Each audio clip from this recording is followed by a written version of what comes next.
Hey everyone, welcome to another chess video. In this one we will be looking at a bunch of chess terminology which has to do with the pawns, a bit more advanced than, people start out. I think most people start out learning the basics of pawn structure, things like what is a passed pawn, things like what is an isolated pawn, really basic terminology like that. But I think the higher rated players, when they talk about pawn structure, it's much more advanced. Now, we don't have time in this video to get to all of that advanced stuff. That's very, very complicated, perhaps in a future video. But I wanted to make a little bit of a bridging the gap type of video. Something that's a bridging the gap between really beginner, introductory terminology and something that's much more advanced. So here it's almost like a pawn 101 type of thing with terminology that most chess players probably aren't familiar with. Really helpful stuff. So without, too much delay, let's get started. Okay, so the first term I want to discuss is called Lee and Luff. So Lee is spelled L-E-E and Luff is L-U-F-F. And so what this refers to is if we pick any pawn, in this case we'll use the e4 pawn as the example. So the Lee is how many squares are to the left of this pawn. So in this case, looking this way horizontally, so there's 4 squares here. So all these squares make that up.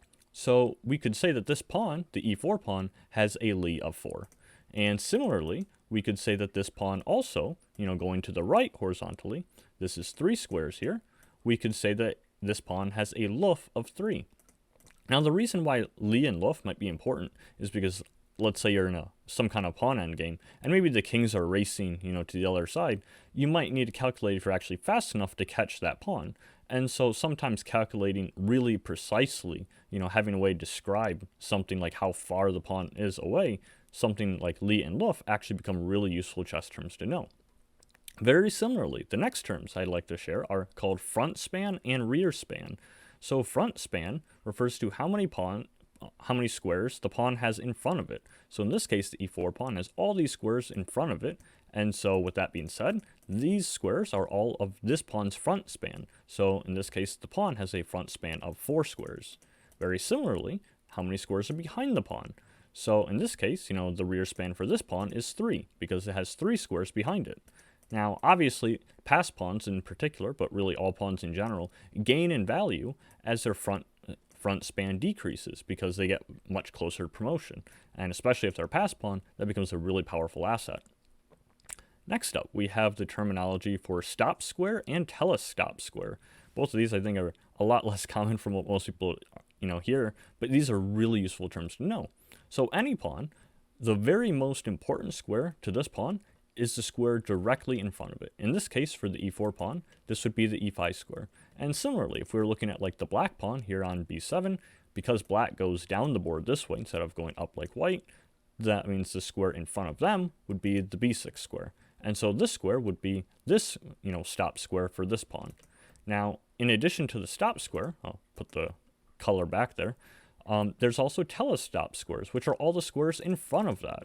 Or sorry, I'll change color here just to make it a little different. Let's make these blue instead. So all of these squares would be the telestop squares for those, pawn moves. Now all of these together, of course, make up all of the front span of these pawns. Now the reason why these are important, clear that, is because the very most important one is the stop square, which, again, is directly in front of this. And the reason for that is that's immediately where the pawn would like to advance to. So oftentimes for, in this case, like if I was white, I would really want to gain control of the e5 square because that is going to help my pawn advance, especially if this is a passed pawn. Now, similarly, if I was black, a great way to blockade, white here would be to basically plant a piece right there, especially if they could get like a knight to e5. That'd be a really strong piece that would help blockade this pawn. So controlling this square is very important. Now, the telestop squares, I'll put back in blue, are still important. But the further away they are from the pawn, generally speaking, the less valuable it is. So in this case, like comparing these two squares, that means e6 is a lot closer to our pawn. And so this square is actually more valuable than the e7 square is to the e4 pawn. Because this square is further away, it's going to take more time. But as this pawn advances, each square becomes more and more important directly in front of it. And then, of course, the promotion square is important in its own right, because this telestop square, of course, helps it promote into a queen. Okay, so those are those basic terminology for those there. Now the next thing I want to address comes down to these two pawns we have over here. Now for these pawns, these are called counter pawns. And the reason they're called that is because these are pawns on the exact same file of each other. And so obviously this b2 pawn is going to have to somehow get past its counter pawn on b7 if it ever wants to have any chance at promoting into a pawn. Now, there's many ways you can get past this. Most often is you capture the opposing counter pawn, capture this b7 pawn, and then this b2 pawn has a much more clear route to promoting. But that's not the only way. Of course, you could have a capture. Like if there was a pawn here, I could capture, change files, capture again, change files, and of course, by that method, I've somehow decoyed myself past this pawn. So there's a lot of ways to get around it, but this is the concept of, basically the term is counter pawn. The concept is you have to get past this pawn somehow if you want to promote. All right, now the next thing I want to show is what's called a pawn ram. So if we were to advance these pawns, this pawn formation right here with these two pawns together, this makes up what's called a pawn ram. And what this basically means is both pawns are blocking each other in such a way that neither pawn can advance because they're both literally in each other's way. Kind of reminds me of a meme with two cats that are kind of opposing each other, like two rams. I'll put that on the screen, for those who don't know what I'm talking about. That would be a really good example of what a pawn ram is. Okay, so without, going too much into this, let's continue. So the next thing I want to look at, I'll change to a different position, show more things on the board. So the next thing I want to show is what's called sentries. So what is a sentry pawn? So remember how, counter pawns were the pawn directly in front. So like this d4 pawn, if there was a black pawn on d7, then that would be a counter pawn to this. But that's not the only thing blocking this pawn from promoting. Because pawns attack diagonally, they also have to get past the pawns on the files right next to them. So in this case, the D pawn has the files, the C file and the E file right next to it. And so that means that any enemy pawn on those files is called a sentry pawn. So in this case, the enemy pawn on E6 is one of the sentry pawns to this D4 pawn. Now, if black had a pawn on C7 or on C6, this would be another sentry pawn that this pawn somehow must find a way to get past because it has to advance past these. Now, this becomes a really useful concept because, of course, you want to get past the counter pawn and the sentry pawns to eventually become a pass pawn. So, we'll keep going with the next example. Well, actually, before that, I just want to show one other thing. Let's take an example real briefly. If we were to look at, say, the B5 pawn here for black, notice that A2 and C3 would be sentry pawns to this B5 pawn because, it wants to keep advancing, can't get past these two pawns right now. Okay, now I can go to the next example. Just want to put a pawn example up there to show. So the next one to talk about is called a half-free pawn. And so that means that it's some kind of removal of their counter pawn. So in this case, I would say that the D4 pawn no longer has a counter pawn. There's no pawn on D7 or D6 or anything blocking on the same file.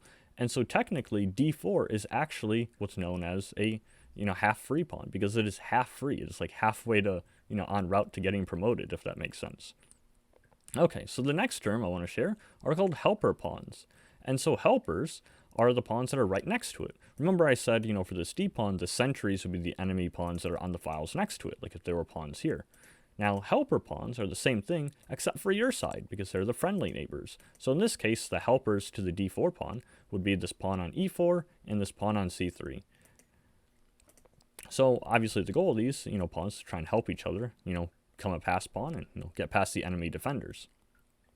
So the next term I want to share is called a faker.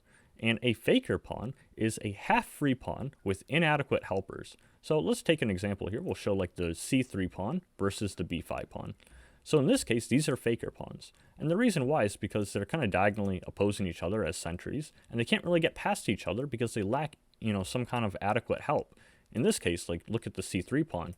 It would really love a helper pawn on the B file or the D file, because if it had a pawn on either of these squares, then this pawn could, advance, and then if they would, capture, it'd be some kind of trade, and then we would still have a pass pawn. However, because there's no adequate help here, this pawn on C3 would really love it, but it's got no help, unfortunately, no friendly pawn on either side, so it's more or less stuck. And because it's stuck behind this pawn, these pawns are called fakers because they're not quite like a pass pawn, not quite a candidate pawn, which we'll get to. And so it's almost like faking the role of that, if that makes sense. Now that brings us to the next term, which I just alluded to, which is called a candidate pawn. So that is a half-free pawn in which may march through with the assistance of its helpers. So here, if we take the D4 pawn, it has a nice helper. In this case, the e4 pawn is a really good helper to this pawn. And the reason for that is because this pawn has no counter pawn. It can advance. But unlike the previous example with the faker pawns, when this pawn advances, if it gets captured, the helper pawn can take its place. And now this helper pawn has now become a pass pawn, and we advance and have a much better chance at getting promoted.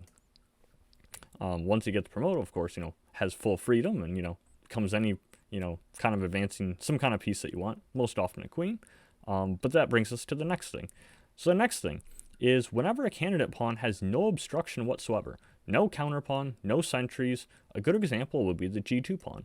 It has no counter pawn because there's no pawn on the g file that's an enemy pawn, and it has no sentries, which would be some kind of enemy pawn on one of these files. Now, these pawns are called free pawns because they are free of all of this. And another term for a free pawn is called a pass pawn. They are the same thing. Sometimes they're called passers for short. So these are the ideal, these are what you really want.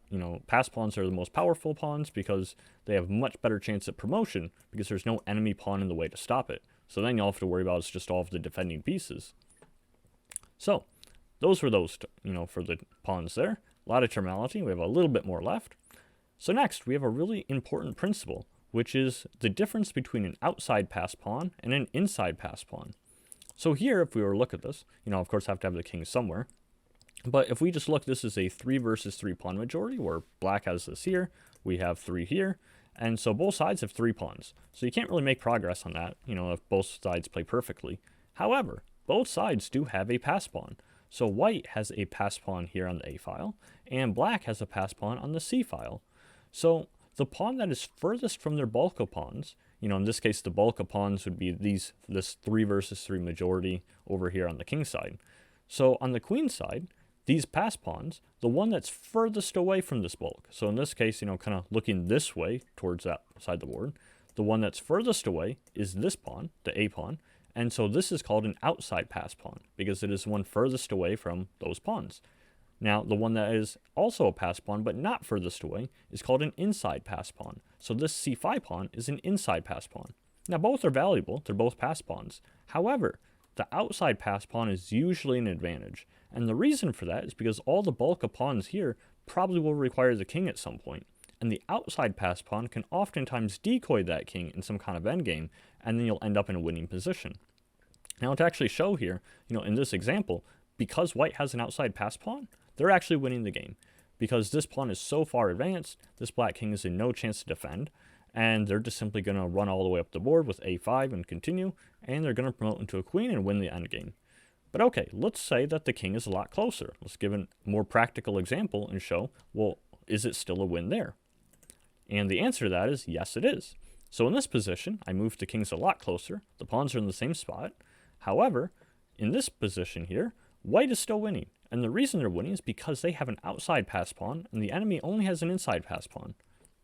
I think for people who don't know this rule, they might think it might be a draw because both sides have one pass pawn. It looks equal. But this is why we go over these things. And sometimes in chess, things are not as obvious as they first look. So let's advance our king, threaten to win this pawn right away, and then we're more or less forcing them to try and defend this pawn. So they take king opposition, try and defend. But now we use the asset of the outside passer, which is we advance the pass pawn. Usually pass pawns are meant to be pushed, and that's what we're going to do. So we advance with a5, and now notice that the king really has no moves, because, of course, this move is illegal, and if they, move back any of these squares, then we're just going to win their pawn, so they don't want to lose material. And so really the only thing black can do is move their king, but if they move the king there, we start advancing this pawn, it gets really dangerously advanced. And so really, black is more or less out of king moves. If they advance the pawns, any of these pawns here, with perfect play because it's 3 versus 3 pawn majority, they really shouldn't be able to advance, past our 3 versus 3. And so, in theory, we know that with best play, white should be able to hold black's attack. And so if they can't make progress there, our outside pass pawn is actually going to be the key that ends up winning this game. So black is more or less forced to play some pawn move, so they play, and we just block it. They advanced, we block it. Now, as a review, this would be called a pawn ram, because both of these are blocking each other.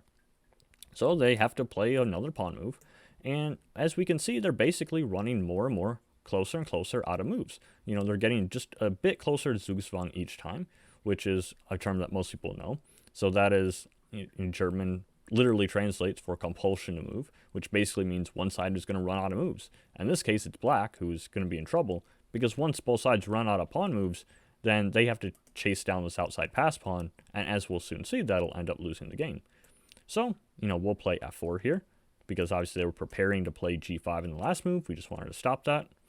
And so they play g6 because they want to try and save as many moves as they can. We'll just play g3. And then probably best is to just play a pawn to f5. Now, I'll just show real briefly. If they try and go through with their plan, if they advance g5 instead, then we can just capture. They capture back. And then we'll capture. And now we have two pass pawns, and the enemy king can't stop both of these. It's just too far stretched. It has no defense to this. It can stop one, but then it can't stop the other. So white would be winning in that position. So instead, black will try and play f5, but notice that now they're all blocked up. These pawns cannot advance because these pawns are pawn rams, and then this pawn can't advance because this is a faker pawn, or in this case also a backwards pawn, which means that it can't advance here, because then white would just take it, and then we'll have another pass pawn just like we looked at earlier. So really, black is kind of stuck here. Now black has to play some, kind of thing. White is going to play, and then, because it's black just moved, now it's white to move. But really, black is stuck. They're in Zugzwang already, because we play the winning plan, which is to advance our pass pawn, and the enemy king is going to have to chase down this pawn. They really don't want us to promote, so they're going to move their king. But now we advance the pawn, and this is the whole point of the outside pass pawn, is you sacrifice that one pawn to kind of decoy the enemy king away, and then you just win the resulting king and pawn endgame. So they want to capture our pawn to stop it from promoting.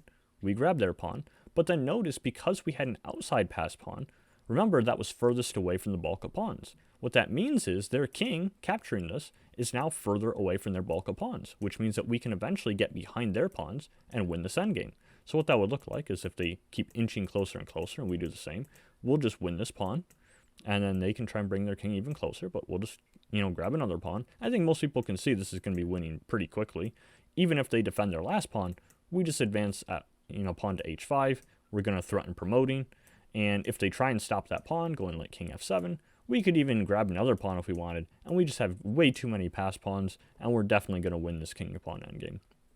Okay, so now there's one more term I want to show, which I think most people have seen this type of pattern I'm about to reveal, but probably don't know it actually has a name. So most people have probably seen this, where you have some kind of 3 pawns versus 3 in a line like this, and the kings are both very far out of play. And so when both kings are so far away and there's no other pieces, I'm sure most people have seen this winning idea. If you haven't, it's kind of a surprising move. So this pattern I'm about to show here is called the sneaker. This sneaker pawn will actually sneak past their defenses because it's going to get past their counter pawn and the sentry pawns by means of sacrificing material. So what that looks like here is when you have this 3 versus 3, you advance the middle pawn here. And in this case, that'll be pawn to f6. And this is winning. Normally, the 3 versus 3 would be drawn because both sides would kind of lock each other up as pawn rams and you have no way to make progress. But in this case, it's a sacrifice, which actually is winning for the side that just moved here. So obviously, they're going to have to capture this pawn. If they don't capture, say they just push their pawn, try and lock things up, then we're going to capture here and we're going to promote. And same thing the other way, where if they advance this way, we'll just capture this pawn instead, and we're definitely going to win. So they're going to have to capture with one of their pawns. Say they capture with the g pawn. Now here comes the pawn sacrifice, which is kind of surprising. We play pawn to e6. And in this case, they're going to want to capture again, because if they don't, we're threatening to capture and then promote. So they're going to have to capture a pawn. And after they did that, now we play g6. And this pawn has sneaked past all the obstructions and is now considered a free pawn. Or as we've just learned, its alternate names are pass pawn or passer. And this pawn can't be stopped. It is going to promote because their defenses are way too far away. Now let's go back a bit. Let's show, here if they do the other ways, because they don't have to play g captures. What happens if they play e captures? So here if they play e captures f6, it's the same exact pattern, just mirrored. So now I play g6. And what I'm doing is I'm sacrificing this sentry away from my e pawn. And so this sentry pawn is going to have to capture. And then I'll play e6. And again, now this pawn is a pass pawn. And we've sacrificed material, but there's no way to stop this pawn now. So the sneaker is a really nice pattern to learn, where if both kings are so far out of play, you can use this tactic if you set it up and set up this kind of pattern. So I hope all those chess terms were helpful. I think a lot of people when they're starting out, they really think, they've understood pawn structure because they learn about isolated pawns and, passed pawns and things like that. But there's a huge gap between that and I think what chess experts and title players actually consider pawn structure. This is a little bit more what they're talking about, all these, extra terminology, and there's even more than I've shared. Some of them much more complicated. But I wanted to give a little introductory and kind of help people bridge the gap more in that intermediate level and really help them with these terms. Maybe you can use them in some of your own games, some of your analysis. Share with these terms with other people. Let me know which ones were new to you, which ones aren't just learned, but which ones you were familiar with before. So I hope this helps everyone, and I will see you in the next chess video.